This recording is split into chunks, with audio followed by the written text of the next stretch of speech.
Kody Brown spent over a decade on Sister Wives building a very specific image. He built his entire reality television persona on being the untouchable alpha male of his family, ruling over his wives with a terrifying mix of conditional love and explosive anger. From the earliest seasons of the show, Kody positioned himself as the central authority figure of the Brown family, a man whose approval determined the emotional temperature of every household under his name. His relationships with his 4 wives, Mary, Janelle, Christine, and Robin, were not partnerships in any functional sense. They were hierarchies, and Kody made sure everyone understood where they stood within them. His most infamous moment, the knife in the kidney speech, became a defining example of how he used guilt and volume to push his family into submission. In that moment, Kody did not present himself as a husband navigating a difficult situation. He presented himself as a patriarch, delivering consequences. That speech encapsulated his entire operating style: position yourself as the victim of someone else's non-compliance, escalate the emotional stakes, and demand loyalty through manufactured crisis. It was a tactic he returned to repeatedly across multiple seasons, and for years it worked. His wives absorbed the pressure, adjusted their behavior, and kept the household moving around his emotional demand. Janelle Brown was always the outlier in that dynamic. Where other wives softened under Kody's pressure, Janelle maintained a practical, financially grounded independence that never fully submitted to his need for control. She worked, she contributed income to the family's shared finances, and she raised her children with a degree of self-sufficiency that Kody repeatedly characterized as a problem rather than an asset. Their relationship was never built on the romantic idealization that Kody extended to Robin. It was built on logistics, shared investment, and co-parenting. And when those foundations cracked under the weight of Kody's favoritism and neglect, Janelle did not stage a dramatic exit. She made a calculated decision and executed it. When Janelle finally walked away, she didn't just leave a marriage. She packed up her RV and walked away from Coyote Pass, taking with her a financial partnership, a practical co-parenting dynamic, and a significant portion of Kody's public credibility. The departure was methodical and quiet, which made it far more damaging to Kody's image than any screaming argument could have been. Janelle did not perform her exit for the cameras. She simply left, and the contrast between her composure and Kody's subsequent spiral was immediately visible to anyone watching the show. Kody lost more than a wife when Janelle left. He lost the person who had kept the financial architecture of the Brown family functional for decades. He lost a co-parent who had managed their shared children's lives largely without his reliable involvement. And he lost the credibility that came with being a patriarch whose family stayed intact. For a man whose identity was entirely constructed around the idea of leading a large, loyal polygamist household, Janelle's departure was not just personal, it was structural. After the split, Kody did not move on quietly. According to insider reports, Kody has been absolutely obsessed with digging up dirt on Janelle's new man. He reportedly scrolled through social media, reached out to mutual acquaintances, and searched for any red flag he could use to discredit Janelle's new relationship. The behavior itself revealed something significant. A man who had genuinely moved on would not dedicate energy to investigating his ex-wife's new partner. Kody's obsession confirmed that Janelle's happiness represented a direct threat to the narrative he had constructed about why their marriage had failed. He found nothing. Janelle's fiancé holds no reality television contracts, maintains no public profile, and had zero interest in engaging with TLC drama. This complete absence of scandal frustrated Kody to a breaking point. If he could not discredit this man on paper, he decided he needed to confront him in person. According to production insiders, Kody essentially orchestrated an accidental run-in. He knew exactly where Janelle and her fiancé would be and arrived with the TLC cameras in position, ready to perform the role of the dominant patriarch one more time. He arrived with a plan, a purpose, and the full weight of his manufactured alpha identity behind him. What he did not arrive with was any understanding of what he was actually walking into. He had spent years performing dominance for an audience that had no choice but to absorb it. This time, his audience had no investment in the performance whatsoever, and that single variable changed everything that followed. Kody Brown did not walk into that parking lot unprepared. He had spent days, possibly weeks, mentally rehearsing this moment. In his mind, the encounter had a clear and predictable structure. He would arrive with authority, deliver a calculated warning to Janelle's fiancé, establish himself as the dominant presence in the exchange, and walk away having reminded everyone in the vicinity, including the TLC cameras, that he was still the most powerful figure in Janelle's orbit. This was the playbook he had used for over a decade on reality television, and it had never genuinely failed him because the people around him had always been too emotionally invested in keeping the peace to push back. Kody arrived with the full toolkit of his signature performance. He puffed out his chest, deployed aggressive eye contact, and channeled the same manic energy he had used for years to physically silence his family during disagreements. Anyone who has watched Sister Wives across multiple seasons would recognize the posture immediately. It is the same body language he used during confrontations with Christine, during arguments with his sons, and during the long, deteriorating conversations with Janelle herself in the show's later seasons. The physicality was deliberate. Kody had learned early in his television career that taking up space and projecting controlled aggression could substitute for a legitimate argument. He walked directly toward Janelle and her fiancé with a single, clear objective: establish dominance and make this new man feel like an outsider in Janelle's life. What Kody failed to account for was the fundamental difference between performing dominance for people who are emotionally dependent on your approval and performing it for someone who has no relationship with you whatsoever. His wives, his children, and his extended family had spent years absorbing his behavior because they were embedded in his world. Janelle's fiancé had no such history, no such vulnerability, and no such stake in Kody's opinion of him. He was not a cast member. He was not a co-parent. He was not financially connected to the Brown family infrastructure. He was simply a man standing next to Janelle, and Kody's entire intimidation strategy depended on an audience that cared about the outcome. Kody leaned in and delivered what he believed was an authoritative warning. He looked the fiancé up and down and said, "You have no idea what you are getting into with her. She is stubbornly independent, and she won't listen to a word you say. You are going to have your hands full." On the surface, this reads as a warning between two men. Beneath the surface, it was a very specific trap. Kody was not actually trying to prepare the fiancé for anything. He was attempting to recruit him into a shared framework, one in which Janelle's independence was characterized as a liability,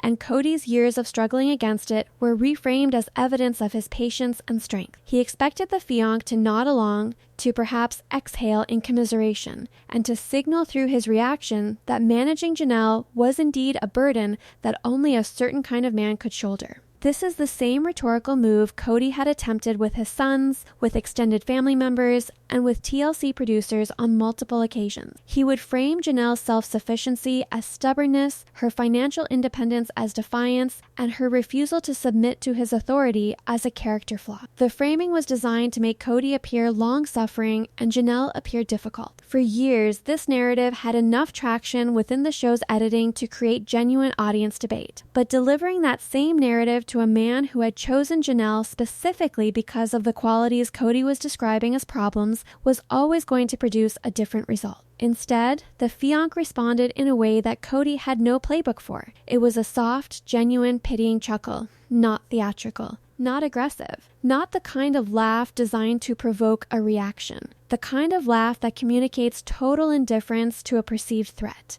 the kind of laugh you give a toddler who tells you they are going to beat you up. The fiancé did not defend Janelle because he knew Janelle didn't need defending. He did not defend himself because his confidence was not fragile enough to be threatened by Kody Brown in a parking lot. He simply looked at Kody with mild amusement and complete indifference and said nothing further. This single response dismantled everything Kody had constructed in the lead up to the confrontation. He had prepared for anger, for argument, for defensiveness, or for submission. He had not prepared for dismissal. And dismissal, delivered without cruelty and without performance, is the one response that a man who requires constant external validation cannot process or recover from. This response created what insiders have described as a credibility trap. If Kody exploded on camera, he would appear unhinged and out of control in front of a rolling TLC production crew. If he did nothing, his entire constructed persona would be exposed as hollow to that same audience. Kody was completely paralyzed, caught between two options that both ended in public humiliation. For a man who had spent over a decade controlling his image through volume, theatrics, and strategic emotional outbursts, silence was not a neutral outcome. Silence, in that moment, was a verdict. There is a particular kind of desperation that sets in when a person realizes their carefully constructed public image is collapsing in real time. For Kody Brown, that moment arrived not during a dramatic argument, not during a tearful confessional, but in the middle of an ordinary parking lot under the steady, unblinking eye of a TLC production camera. He had arrived with a plan. The plan had failed completely. And now, with the cameras still rolling and the confrontation still fresh, Kody faced a choice that had no good outcome on either side. The TLC cameras captured the entire exchange without edits. This detail matters significantly. Reality television, by its nature, is a heavily mediated product. Confessionals provide context. Music cues signal emotion. Editorial cuts shape the narrative. Producers have enormous influence over how any given moment is ultimately presented to a viewing audience. But according to reports, what was captured in that parking lot was raw, uninterrupted footage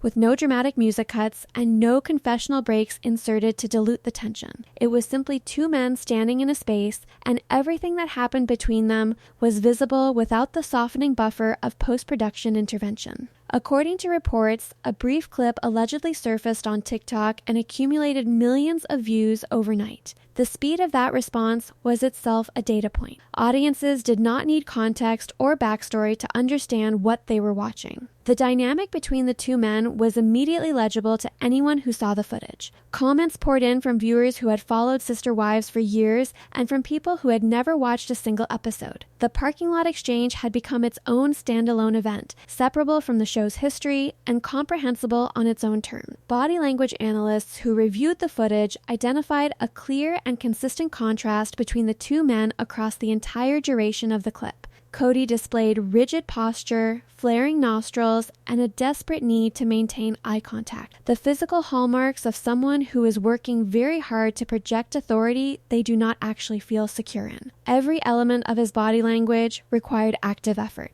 Nothing was natural. Nothing was relaxed. He was performing, and the performance was visibly costing him energy. The fiancé, by direct contrast, showed relaxed shoulders, a loose stance, and a complete absence of nervous energy. His body communicated nothing because there was nothing to communicate. He was not threatened, not agitated, and not invested in the outcome of Kody's performance. The analysts reached a straightforward conclusion: true alpha energy doesn't need to announce itself, and Kody's performative approach collapsed the moment it encountered genuine confidence. This contrast, documented by professionals and visible to millions of viewers simultaneously, was the public dismantling that Kody had spent the entire confrontation trying to prevent. He had shown up to establish dominance and had instead provided the internet with a masterclass in the difference between performed masculinity and the real thing. The footage did not require narration. It did not require expert commentary to be understood. It simply required eye. Unable to recover from the face-to-face exchange, Kody redirected his energy toward the TLC camera. This was his fallback position, his default mechanism whenever reality failed to cooperate with his preferred narrative. Throughout Sister Wives, the confessional camera had functioned as Kody's most loyal audience. It did not push back, did not laugh, and did not display indifference. It simply recorded whatever he chose to say, giving him the illusion of having the final word in every exchange. He looked directly into the lens, his face flushed with unspent rage, and delivered what he genuinely believed was a devastating response. He sneered. This guy has no idea what he's getting into. He is weak for letting her run the show. He intended this comment to reframe the fiancé as a pushover. He wanted the audience to view a man who respected Janelle's independence as someone who lacked the strength to manage her. The language was deliberate. Weak, letting her run the show. Both phrases were constructed to invoke a very specific image of a man who had surrendered his authority to a dominant woman. Kody was speaking directly to the portion of his audience that had always accepted his framing of Janelle's independence as a relational problem rather than a personal strength. But this statement functioned as an accidental confession. Kody publicly defined strength as the ability to override a woman's autonomy, and defined weakness as treating a partner as an equal. He intended this comment to discredit the fiancé. Instead, it drew immediate public attention to the exact dynamic that had caused his marriages to collapse one after another. His attempt to reclaim the narrative through a camera moment failed in real time, producing the opposite of his intended effect and confirming, for a viewing audience of millions, precisely why Janelle had packed her RV and driven away without looking back. There is a significant difference between a man who wins an argument and a man who renders an argument irrelevant. Kody Brown had spent his entire reality television career winning arguments through volume, persistence, and the slow exhaustion of everyone around him. He did not construct elegant rebuttals. He did not present evidence or reason his way to a conclusion. He simply outlasted people. He talked louder, stayed longer, and applied enough emotional pressure that the other party eventually stopped engaging out of sheer fatigue. This strategy had worked within the Brown household for over a decade because the people absorbing it were emotionally bound to him. They had children with him, financial ties to him, and years of shared history that made walking away complicated. Janelle's fiancé had none of those attachments, and when press outlets reached him for a response to Kody's on-camera comment, he demonstrated exactly what it looks like when a man answers from a position of total security rather than wounded pride. His reply required no raised voice and no lengthy explanation. He stated simply, "I am getting a queen who knows her own mind. Thanks for letting her go, man." The economy of those two sentences was itself a statement. Kody had delivered a rambling, multi-part warning in that parking lot, loaded with implications and subtext and carefully constructed dominance signals. The fiancé responded with 14 words that accomplished more in their brevity than Kody's entire performance had accomplished in its excess. There was no anger in the response. There was no defensiveness, no point-by-point rebuttal, and no attempt to engage Kody as a genuine rival. The tone was that of a man who had already won and was acknowledging the fact without cruelty. The first sentence did something structurally precise. It took the specific quality that Kody had spent years framing as Janelle's defining flaw and reframed it as her defining asset. Kody had stood in that parking lot and described Janelle's independent mind as a warning, a burden, a thing to be managed. The fiancé described that same quality as the reason Janelle deserved to be called a queen. This was not accidental language. Calling Janelle a queen who knows her own mind was a direct, public rejection of the framework Kody had built his entire relationship with her around. It communicated to Janelle, to the press, and to the viewing audience that what Kody found unmanageable, the fiancé found magnificent. The trait Kody had wielded as a weapon against Janelle for decades was being held up as a crown. The second sentence was the fatal blow. Thanks for letting her go, man. In 5 words, the fiancé reduced Kody's entire patriarchal identity to that of an unwitting intermediary. He did not characterize Kody as a villain or a rival. He did not assign him power or significance. He thanked him. The gesture carried the same energy as thanking a confused valet who accidentally handed over the keys to a Ferrari. It communicated something far more damaging than anger ever could, that Kody's most significant contribution to Janelle's life was releasing her, that the greatest thing Kody Brown ever did for Janelle Brown was fail to hold on to her. Insiders reported that Kody had a significant reaction upon hearing this quote, throwing an absolute fit inside his home, because he had absolutely no comeback for a man who refused to fight him on his toxic level. Robin Brown moved quickly to manage the damage. She had performed this function before, stepping into the narrative space after Kody's most damaging moments to redirect audience sympathy back toward the two of them as a unit. According to production leaks, Robin sat for a confessional and claimed that Janelle's new man was intimidating and aggressive towards Kody. She described Kody as attempting to be the bigger person and characterized the fiancé as a hostile, dangerous presence that Janelle was deliberately introducing into the family's orbit to cause harm. The narrative Robin was constructing required the audience to accept a very specific version of events, that the man standing calmly in a parking lot with his hands in his pockets was the aggressor, and that Kody, who had orchestrated the confrontation, arrived with cameras and delivered an unsolicited warning to his ex-wife's partner, was the victim. The problem with this narrative was the footage itself. The unedited clip showed the fiancé standing with his hands in his pockets, maintaining a relaxed posture, and smiling throughout the exchange. There was no raised voice captured on the recording. There was no aggressive gesture, no forward movement, and no physical intimidation of any kind. The footage and Robin's description of events were not two interpretations of an ambiguous situation. They were flatly contradictory, and the contradiction was visible to anyone who watched the clip. Producers reportedly asked Robyn directly how a man who was smiling and laughing during the interaction